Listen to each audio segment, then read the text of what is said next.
Shalom. Shalom. It's the HALALYAM. Brother Adawan. Hey, we want to start off this video by giving all praise, honor, and glory to YAHAWAH, BAHASHAM, YAHAWASHI, BAHASHAM, QADASH. Double honors to the apostles, the elders of Great Millstone. Shalom to you, Akim, out here laboring in this truth on the highways and hedges, making their body living sacrifice, making their call in the election for sure. Shalom to you, Akim, Akwaf, that's tuning into these videos in truth and sincerity. Alright, title of this video is going to be the Lord, YAHAWASHI, YAHAWASHI, reserved the wicked for the day of evil, man. Okay. This video is going to be quick and straight to the point. Lord willing, this video is edifying.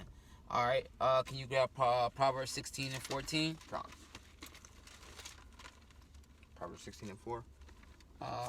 That's what I meant, Slacky, 16 and 4. Book of Proverbs, chapter 16 and verse 4. The Lord Yahawah himself, the Lord Yahawah had made all things himself, yet even the wicked for the day of evil. Right, so Yahawah BAHASHAM YAHAWASHI made all things, all right, for himself, even the wicked for the day of evil. So he's saving you, even you Edomites, okay? You 2/3 Jakes that's gonna be going off, all right, in the time of Jacob's trouble with all this destruction. You're gonna Esau banging down your door, okay? You're gonna have Esau beheading some of you, all right? The Lord made all things, man. He's reserving it, man.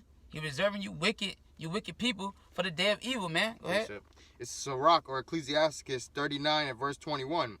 It says, a man need not to say, what is this? Wherefore is that? For he hath made all things for their uses. So the Lord made all things for their uses, man. Everything has a purpose. Right. Right. So that's gonna be that's everybody has a lot, and that's gonna be that lot. It's gonna be reserving that wicked for the day of evil, man. And we're coming into those days of evil, whether you believe it or not, man. All right. Can you go to Jeremiah 13 and 23? Come on.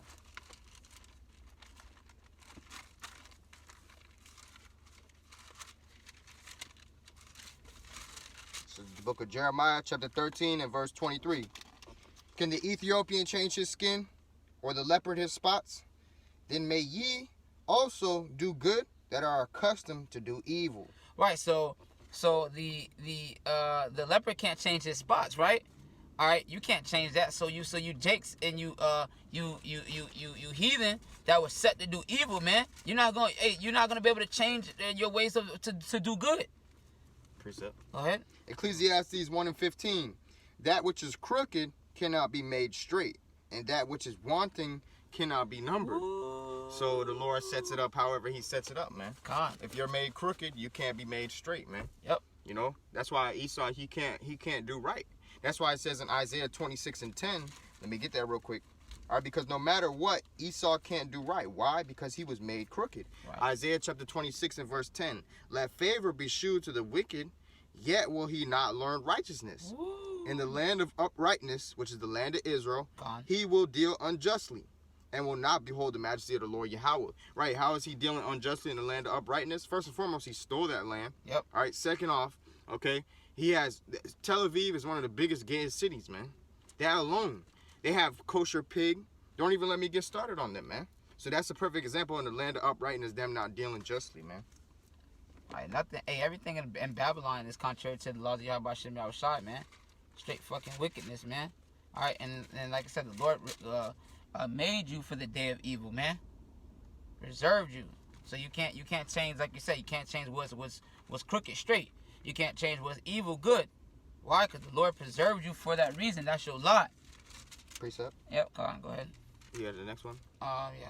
Okay, come on. I'll get this one real quick. Ecclesiastes 7 and 13. Consider the work of Yahawah BAHASHAM YAHAWASHI, for who can make that straight which he hath made crooked? Plain and simple, man. That's basically a precept bouncing off the last one. Yep, come on. Hey, can you go? That was Ezekiel 35, starting verse 5, Bible Shah. Ezekiel 5:35? 35 and 5, starting 5 through 6. Ezekiel 35 and 5. Because thou hast had a perpetual hatred, and hast shed the blood of the children of Israel by force of the sword, in the time of their calamity, in the time that their iniquity had an end. Therefore, as I live, saith the Lord power, I will prepare thee unto blood, and blood shall pursue thee. Since thou hast not hated blood, even blood shall pursue thee. Right, so that's talking about going on to you, you heathens, Esau, man. You love that blood, huh? So that blood's gonna come right back upon you, man. He that killeth the sword must be killed with the sword. Right. All right, so you know that blood's gonna come right back upon you, man. All right, and the Lord says He's reserving the wicked for the day of evil, man. And that's what the hell's gonna happen to you, man. All right, and we're tired of you devils. All right, and the Lord is going, you know, we leave vengeance up to the Lord. So that's why when we're out down the highways and the byways and we're telling them, hey, you're gonna, hey, you know, you're going into slavery. Thus said the Lord, man. We don't want you to think it's of our own words, man. Everything we're reading there from the scriptures. All right, plain and simple. Can you grab that? You grab that? That's the rock. 39:28. Bible Kashar.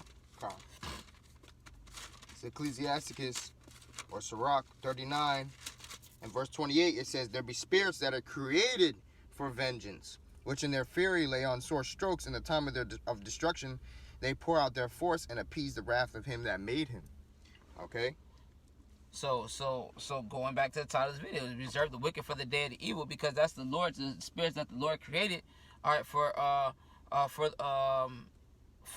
the times that we have going on, whether that be these creatures, these animals, or even people. So it's not just talking about one set of group of people or thing, but specifically I'm using this for both hey, for everything that's wicked, man. Damn that Esau, you Jakes, all of that, man. Right. All right, the Lord's reserved you for that time, man. Right. You know, the Lord, he created everything for a purpose, and that scripture applies Esau beautifully, because what? It's in Psalm 17:13. It says, "Deliver me from the wicked, which is thy sword." I was gonna ask you know. That. So the Lord, he made Esau his sword, and in what is that? Isaiah 10:5. It says, "O Assyrian, rod of mine anger," you know. That's the Lord used the modern day Assyrians is Esau, okay? But what did he do? He raised up the ancient Assyrians, okay?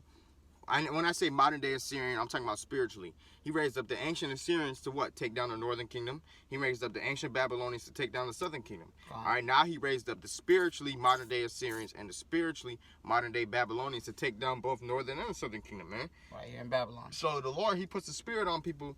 He puts the spirit on certain people to chastise his nation, man. All right, everybody is a utensil of the Lord. Our phone, us, okay, the sword, all that, man. Okay, that's the point, dude. Con, can you grab that Psalm 17:13? Yep, come on.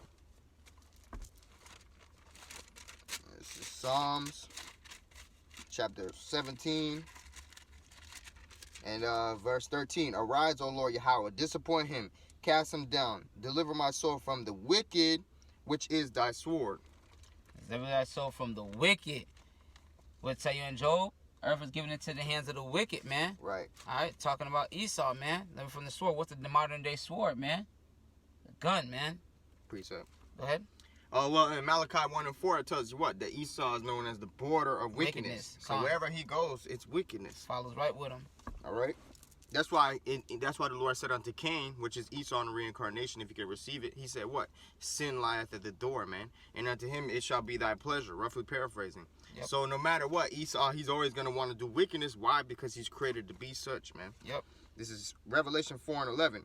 It says, Thou art worthy, O Lord, to receive glory and honor and power, for thou hast created all things, and for thy pleasure they are and were created. So the Lord created all things for his own pleasure. Con. Yep. And plain and simple. And the Lord create evil and good. He create light and dark. You want me to get that? Con, Baba Kashar. Con. Any more precepts, Akio, after this one? No, I was just trying to get straight to the point with that. Con. Isaiah 45:7. I form the light and create darkness. I make peace and create evil. I, the Lord, do all these things. It's plain and simple, man. Precept upon precept. I got a precept to bounce off that. Con. Let me get this one. This is Amos chapter 6 and verse 3. Slakia. Amos 3:6. It says, Shall a trumpet be blown in the city and the people not be afraid? And that's exactly what we're doing. We're blowing that trumpet. But you people ain't afraid, man. Nope. By the way, YouTubing on these highways and hedges. Right. It says, Shall there be evil in the city and the Lord Yahawah, BAHASHAM, YAHAWASHI have not done it? Right. Con. What that precept just said? Hey, the Lord, I do all these things. I form all these things. Right. And what's the scripture that say, hey, the Lord know every hair follicle on your head, man. Right. Yahawashi said that, man. Yeah, the hairs of your head are numbered. Was that in Luke and in Matthew? I think it's Matthew. I could try to find it. I think it's in. You can search it up on your phone. Yep. Just type hairs head numbered. Yeah. I might be able to find it though. I think it's in But basically, you know, hey, Yahushua that was around the part where Yahushua said about, you know, basically, you know, you're of many sparrows, man. Con. Okay. That's Matthew 10 and 30. Okay, con. Salakia. Then that's not. I had a feeling it was the 10th chapter. Salakia. Matthew chapter 10, and I'll start at verse 29. It says, "Are not 2 sparrows sold for a farthing?" Which is basically like a cheap, like, unit of money back in that ancient time. It says, "And one of them shall not fall on the ground without your Father." So 2 sparrows, 2 cheap sparrows, sold for nothing pretty much. All right, and guess what, man? They won't fall on the ground unless Yahawashi sanctions it. Con. All right. It says, but the very hairs of your head are all numbered. Right. So this brother, you see how much hair this brother got on his head? You see how much hair I got on my head? Okay. We don't have the longest hair, but it's still a lot of hair to fucking sit there and count every strand, you know. But it says what? The very hairs of your head are all numbered. So the Lord knows all that, man. Right, con. It says, "Fear ye not, therefore, ye are of more value than many sparrows." Plain and simple, man. Con. You know? Hey, so, I mean, if you got something else, that was the point. Yeah, that's it. Hey, Con, hey, want to close out this video by giving all praise, honor, and glory to Yahawah, BAHASHAM, YAHAWASHI, BAHASHAM, QADASH. Double honors to the apostles. That was a great millstone. Till next time, we're going to say Shalom. Shalom.